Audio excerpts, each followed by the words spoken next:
and welcome back to BookTube with Simon and Amy.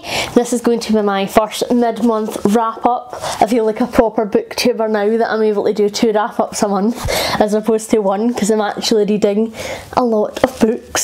So hopefully, because I know I'm a rambler and I love a tangent and I give ridiculous amounts of backstory to justify my opinion on a book. It's just how I am. So hopefully this means that you'll have less time.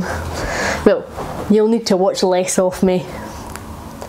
Not really though, because they're probably still going to be both about half an hour, but more spaced out so you didn't get sick of me, is what I mean. And it's not so much a slog to get through my wrap-ups because I never timestamp or anything like that. So yes, this will hopefully make it a wee bit easier.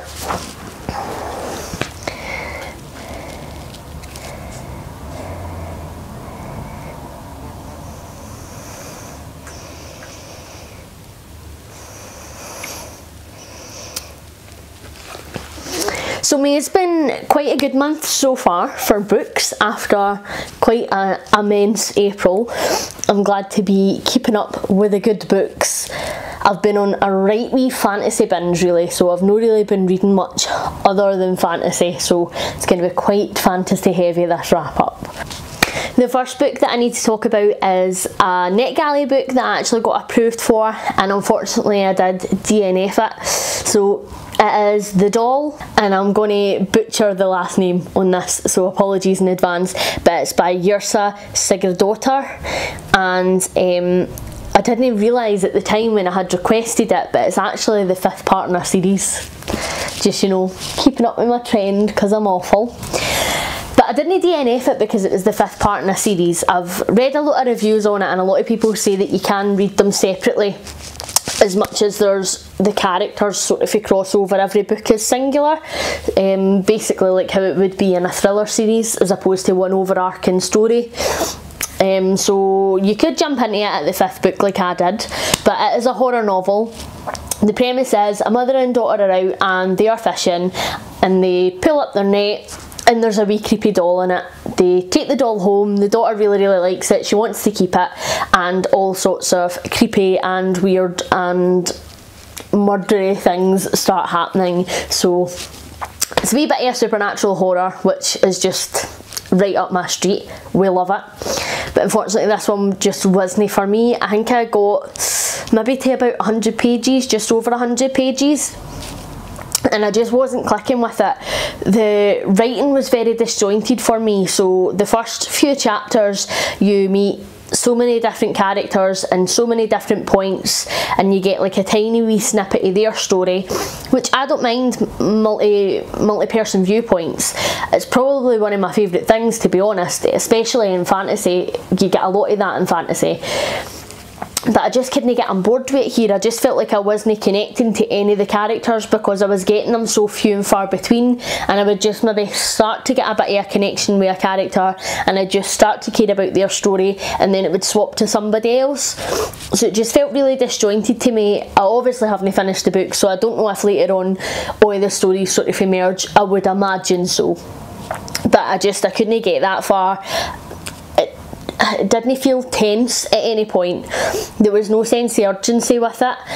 So it didn't really give me horror vibes. Like when I read a horror, I want to be creeped out, I want to be on edge, and it just wasn't doing any of that for me. I felt like it was quite predictable, and like I say, I didn't really connect to any of the characters, so I did DNF it. However, if anybody has read any of the author's other books, and especially in this series, and you would recommend going back and reading it from the first book through, please let me know down in the comments. I do love a horror recommendation, so if you have enjoyed them, let me know down below. Next up, unfortunately, was another NetGalley DNF. So I got approved for The Forest of Stars, and that is by Heather Kastner. So it is a middle grade book, and it's sort of sold a wee bit like a Caraval-esque story. So there's this girl and their mother is unfortunately getting eaten by love bugs, and she doesn't know her dad isn't in her life, so she sets off to try and find her dad. She feels like there's bits of her missing and things don't quite click within her.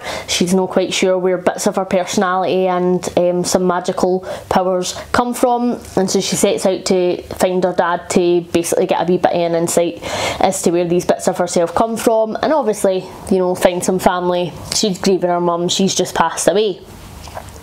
And it sounds like a really lovely premise, and what I read off it, I think it would have been really good. My issue with it was, again, it was the flowery writing, so like every little thing was described in about 5 sentences. There wasn't a leaf that fell off a tree or a bit of rubbish lying on the ground that didn't have a paragraph to describe it within this world, and that just isn't for me. I am such a just give me the story kind of gal. I just couldn't get on board with it. However, I do think that if you like that writing style and you do like middle grade, then it would probably be a lovely wee story. The characters were really great. Right from the get-go, I clicked with Louisa, who's your main protagonist. I thought she was quite funny, quite witty. Unfortunately, I just couldn't get on board with the writing style, and it's quite a longer book for it being a middle grade, so I just didn't have the patience when I picked it up to continue with it. But I don't think that that's anything bad on the book. I think that that's just bad on me, really. Like I say, at least the characters were there, so it's not as bad as Addie LaRue. Just putting it out there. Next up, I read The Raven Boys, and that's by Maggie Stiefvater. Is that how you say her name? Stiefvater? Anyway, our Mags. So I really enjoyed it. I thought it was brilliant. Again, the characters were great for the get-go. The world building was really believable. You were almost sucked into this wee community of people right away.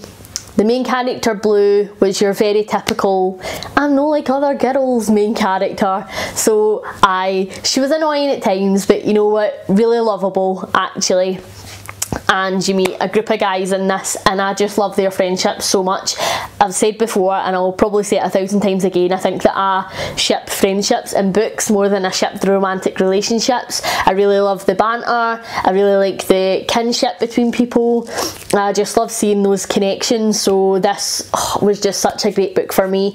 The story was phenomenal, the characters were great, and like I say, the world was really well built. I really enjoyed myself with this book. I think I binged it in a day. To be honest, I think I did finish it in a day.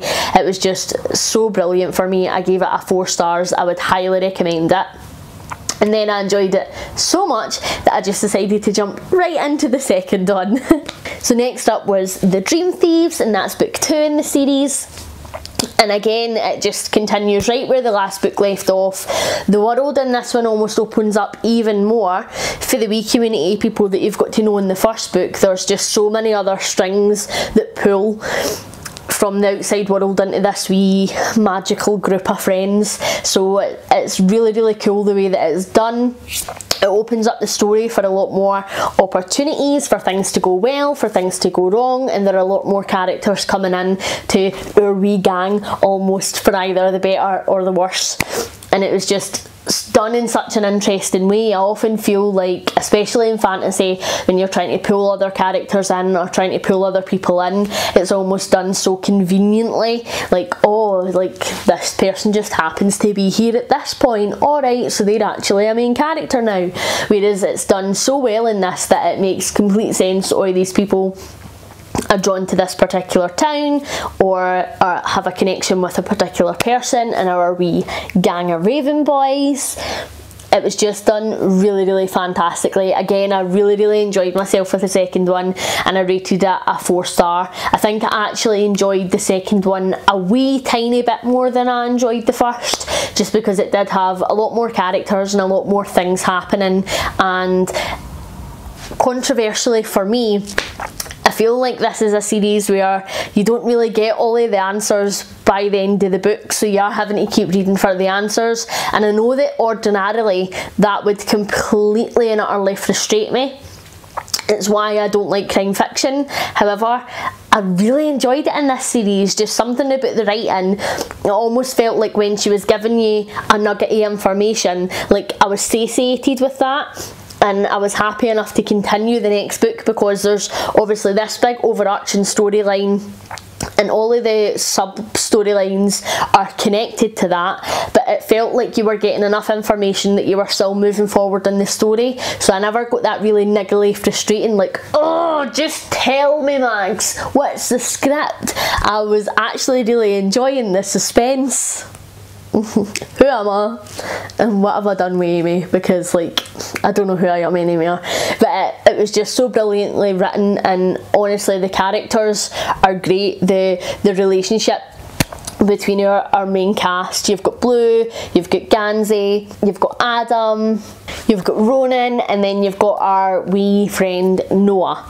So they just, they have such a great relationship, and all of their relationships between one another for the very beginning of the first book by this point have completely changed, and opinions have changed, some feelings have developed, and I just love that first and foremost they're all just friends, and no matter what is happening, no matter how crazy things get, their first priority is always just to trust and look out for one another. And oh, it just warms my wee black heart. I loved it so much. So I rated this one a 4-star, and then shockingly I decided to continue with this series because I was just having such a good time.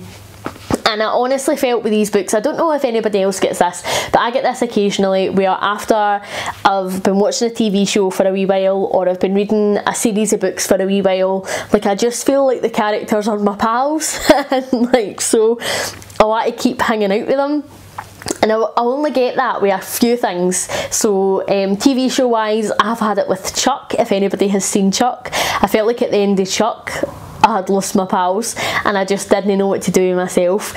I felt that way with How I Met Your Mother, I felt that way with Parks and Rec, and then with books I felt that way with Lord of the Rings, I felt like that way with Throne of Glass, and I was feeling that way with this, and oh, that to me is just when I know I've really clicked with the characters, and oh, it's just a great feeling. So I continued to the third one in this series, not surprisingly, because for all I'm rubbish at finishing series, when I do find a series I like, I'm a bit bingy. Next up I read Blue Lily, Lily Blue, which is the third book in the series, and given by the title in this one focuses a wee bit more on Blue. So the first novel really focused on Gansey, the second novel really focused on Ronan, and the third novel really focuses on Blue, which again I like because I feel like you get to know the character that the book sort of centres around quite a bit more, which is really interesting, but I never feel like the sole focuses them and the rest of the characters are a wee bit forgotten. Like, they are all still the one wee gang, so whatever is happening to Blue is happening to the boys, and whatever's happening to the boys is happening to Blue, which I really enjoyed.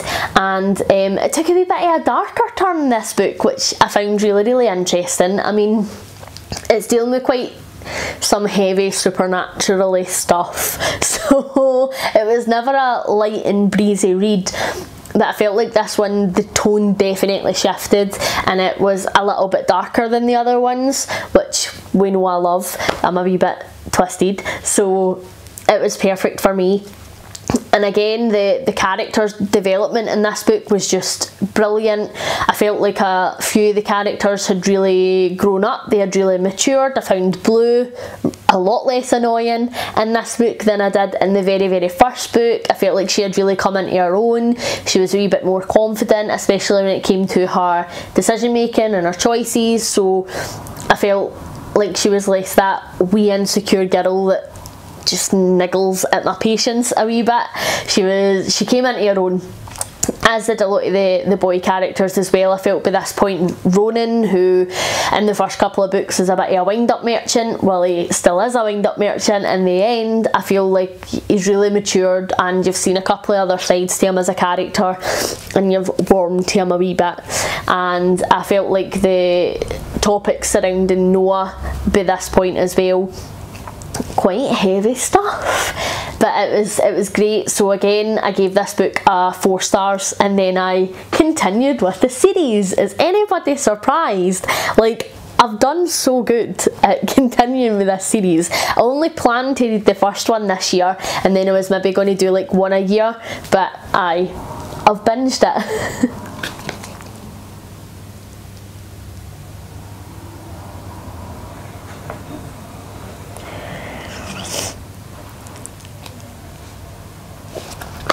So then I read The Raven King, and it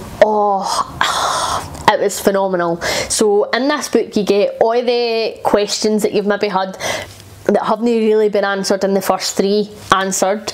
I feel like there is nothing left unsaid, and you aren't left with any questions or anything that doesn't really quite make sense. I feel like it was such a good finale that just left you completely and utterly satisfied. It was just brilliant. And the thing that had been missing for me in the first 3 books, the characters are always in danger. Well, not always in danger, but like 90% of the time their lives are at jeopardy. So I feel like, especially with YA fantasy, authors shy away from killing their characters off a wee bit, or if they do kill off a main character, there's usually a way to bring them back, and I think that ruins a wee bit of it for me, because then I feel like I'm never really emotionally invested when shit gets serious, because I'm like, it'll be fine, and then sometimes it's no, and it's like heartbreaking. And I felt a wee bit like that with this series, especially because I knew there was 4, so I felt like no way are we going to get to the end book and none of your main 5 are going to be there.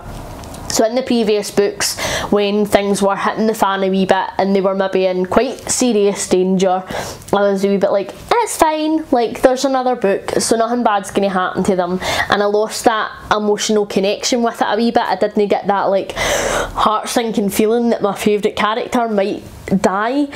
And then it hit me in the last book, where I was like, holy fuck, like they might not be able to save things here, like we might just be done. And so I felt like that had been missing for the first 3 books for me, and then it really hit me in the last book. I got that emotional connection, I got all the feels, and I really did get that sense of panic and that sense of urgency, like no, somebody needs to do something. And I'm usually like, I hate if an author kills somebody and then brings them back to life. I feel like it's a bit of a cop-out. Like if you want to have the reader have that emotional pull, have the boss to kill the character and be done with it. Like that bugs me. However, in this, I was like, please, please, please find a way to bring them back. I was, I don't know why, but this series changed so much about me. Things that I would usually hate, I was actually really enjoying in it. So I mean, compliments to your mags on the writing, because it was just top notch. So I ended up rating the last one a 5 stars. I thought it was fantastic, and I'd really recommend the series to anybody who enjoys YA fantasy, or to anybody who just really enjoys friendship dynamics with a wee bit of the paranormal thrown in. It was just fantastic. I so enjoyed it. And then after that, I decided to have a wee bit of a break for fantasy before I dived into more, because you know when I says last month that I might try to vary what I'm reading again, because I made more of an effort to do that last month and I really enjoyed it, and I thought I was going to do the same this month. I haven't. I've just like went hard for the YA fantasy. I was going to say Balls Deep, but I feel like Simon and it would edit that out, so I've went hard for the YA fantasy. But it's been so much fun, and I really enjoyed doing the Raven Cycle books back to back. I'm so glad that I did. I don't think that I would have appreciated them as much or remembered as much of the foreshadowing and sort of visions, prophecies, things like that as I did if I hadn't binged them. So I'm so glad that I did, and I thoroughly enjoyed them. But anyway, sorry, yes, next book. I did another NetGalley book because I am an awful mood reader and our books are still in boxes. So we have one box that's open with the books that were on that shelf from a couple of months ago, and I've made my way through most of them now. So I've been audiobooking hard and I've been NetGalleying hard. So the next book that I read was Magma, and apologies because again I'm going to just butcher this name. I mean, I can't even pronounce most words in English because of my heavy East Scotland twang. So when it comes to Icelandic, Nordic words, I'm not going to have a hope in hell, but I'll give it a go. So this is by Pora Hjolfsdóttir, and It is basically a book, and it's about a girl. She's young, she falls in love with an older guy who's at college and enters into a bit of a mentally abusive relationship. So I don't know how I feel about this book, in honesty. I rated it a 1 star, and I think that there are so many points in it that were done really well, but on the flip side I feel like there were points in it that were done pretty badly. So it's about coercive control and emotional abuse, and I feel like we should definitely be having more books, more documentaries about this, because I think that a lot of people find themselves in relationships where they are being coercively controlled. And it starts off as something that's so little, and then it becomes so insidious that you don't really even realise that the person's doing it to you. And I feel like if we had more information out there on it, and people were able to spot the signs a bit better, then they maybe wouldn't stay with these people for as long, or they'd be able to call them out on it a bit earlier than sometimes it happens. So I think like the aim of the book, great. The author, again, this was an NetGalley one, so when I was reading about it online, she's saying that some of it's semi-autobiographical, some of it is from other women that she's known who have had similar experiences, and I do think that this happens, but it's not just women it happens to, also women coercively control guys. So I think it would have been interesting to have a novel where it's from that perspective, because I feel like when people speak about coercive control or they speak about domestic abuse, like automatically your mind goes to a woman, whereas it happens to guys as well. So I think there should be more of that there, but I appreciate that this author's just writing for her own experience, and like it was a book about women, written by a woman for the people. So like that's not a comment on the book or on her, it was just my opinion. This is what I mean by tangents. So I think that the book does it really well. You know, it starts off, everything's great, everything's fine in their relationship, and there are no real issues, no real red flags, and everything's hunky-dory. And then really slowly that begins to change. So he doesn't invite her out when they're going out with his friends, and he talks a lot to other girls, and when she questions him on that, it's because she's a psycho and not because he's treating her badly. Sometimes he just doesn't come home. He talks to her as well all the time about how she should feel lucky, because when he's out with his friends and they're getting hit on, he's getting hit on, and he doesn't always go and sleep with these girls. He refuses to define their relationship even though they're essentially living together. She converts to being a vegetarian for him, and just slowly but surely she changes a lot of her personality. He idolises his ex, talks about his ex frequently, is still in really close contact with his ex. It obviously makes our main character uncomfortable. However, anytime she questions that, it's very much a, you're the yin with the issue here, we're on good terms and I'm not going to cut this person out of my life because of how you feel, deal with it.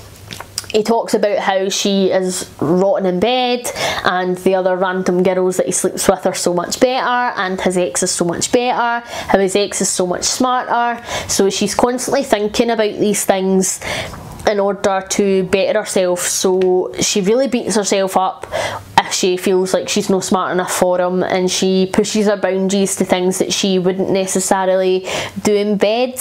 He's obviously conditioned her to believe that she's not enough, because if she was enough he wouldn't be comparing her to his ex and he wouldn't be sleeping with random girls. And so she really starts to hate herself, and she finds herself in a big depressive slump. She can't talk to her friends about it, she can't talk to her family about it because she doesn't want them to hate him, even though the way that he's behaving is completely out of order. But the book does it really well, and it starts off as little things, comments about her smoking.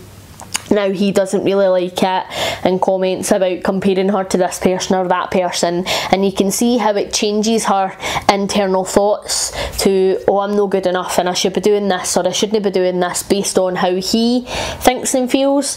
And I think that that's done so well, because it's exactly how it is in real life. It starts off as something small and you or maybe change for the person, like, or you'll stick up for yourself and then make a wee note not to do it again, and then it turns into them telling you how you can have your hair and what you can wear and who you can see and who you can't see. So I feel like the book nails that. It's done brilliantly, and the internal spiral hate that she has for herself, fantastic. I thought it was done really, really well and was really true to how it would be for someone in real life. The things that I didn't like about the book is I feel like there were times where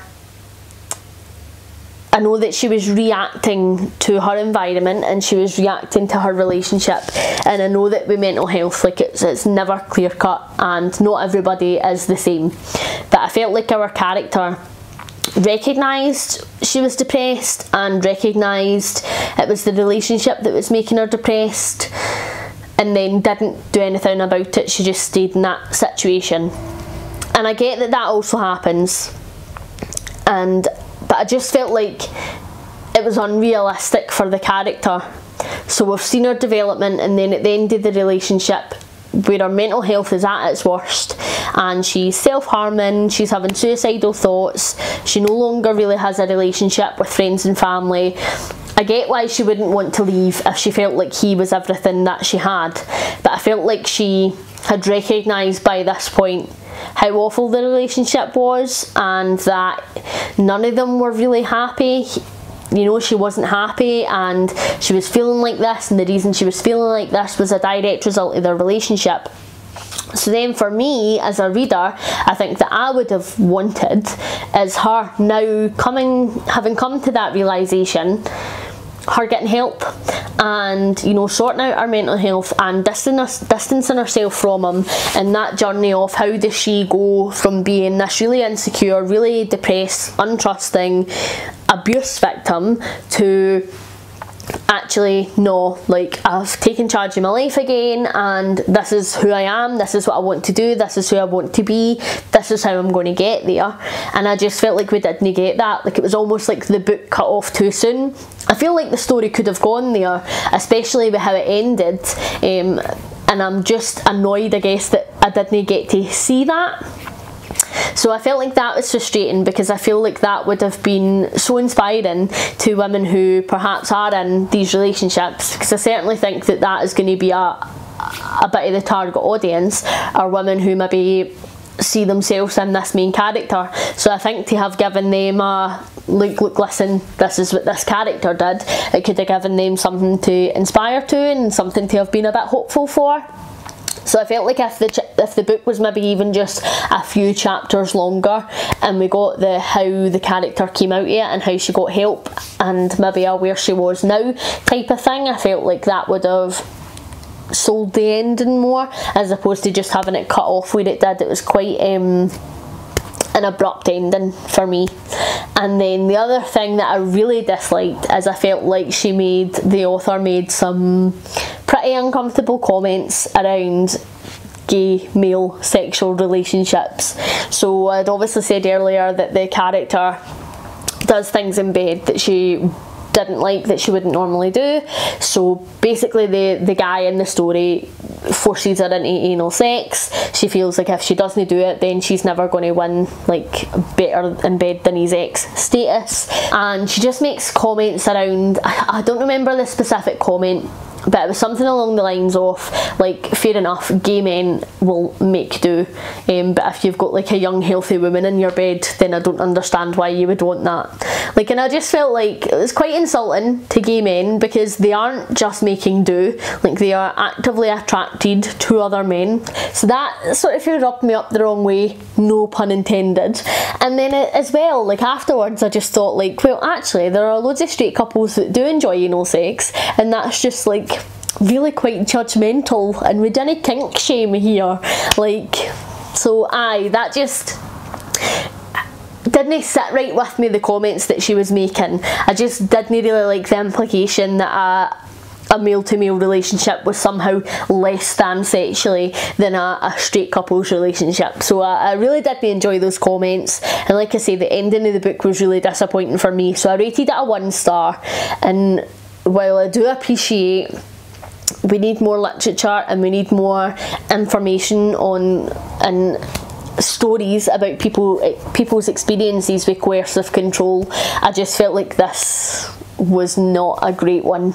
I think the build-up certainly was, but the ending and the comments that were made just weren't great for me. So that was my May so far. I'm hoping that the rest of the month is continuing to be as good as my Raven Boys streak, and I don't know if any are interested. I could certainly do at the end of my wrap-ups like and this is what I am currently reading, so you sort of know what's going to be in the next wrap-up. You can let me know. And also I know that this one is going to be so close to my last month's wrap up, because they're literally, I'm filming them a few days apart, just because the feedback on my video was certainly that you would prefer a mid-month and an end of month. So this is the first month that we're doing that. We'll get it onto a wee bit of a tighter schedule by next month so that they're spaced apart a wee bit more. But yeah, I hope you've enjoyed it. My first mid-month wrap up, and I think I've actually rambled for probably about the length of time as I would have rambled for an entire wrap up. So this maybe is me solving the problem, but we'll see. Anyway, hope you are having a good day. See you after. Bye.